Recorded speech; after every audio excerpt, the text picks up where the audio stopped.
नासिक जिले में कुख्यात आरोपी भूषण लोंढे को नासिक पुलिस ने उत्तर प्रदेश से गिरफ्तार कर लिया।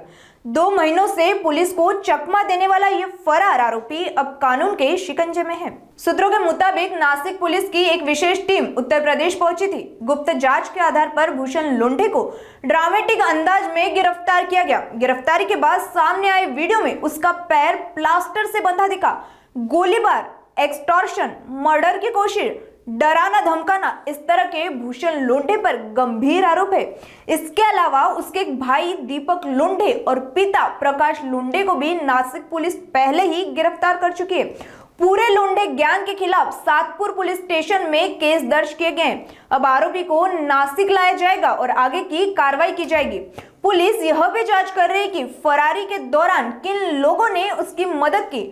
भूषण लोंढे की गिरफ्तारी के बाद नासिक में माहौल गर्म है। इस मामले में और भी खुलासे हो सकते हैं। सातपूर गोळीबार प्रकरणातील मुख्य आरोपी भूषण लोंढे तसेच त्याचा साथीदार प्रिन्स सिंग हे दोघे काही दिवसापासून गुन्हा दाखल झाल्यापासून फरार होते।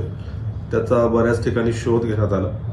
तो उत्तर प्रदेशमध्ये असल्याची माहिती मिळाली होती।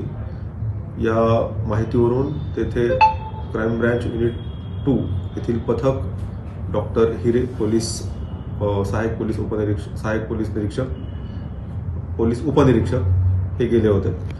यांनी जाऊन तिकडे शोध घेतला असता आरोपी भूषण लोंढे तसेच प्रिन्स सिंग हे दोघे आरोपी नेपाळ बॉर्डरजवळ मिळून आलेले आहेत आणि त्या दोन्ही आरोपींना पोलीस पथकाने ताब्यात घेतलेला आहे। सध्या हे आरोपी ट्रान्झिट रिमांडमध्ये असून उद्या रात्री उशिरापर्यंत नाशिक शहरामध्ये पोहोचतील।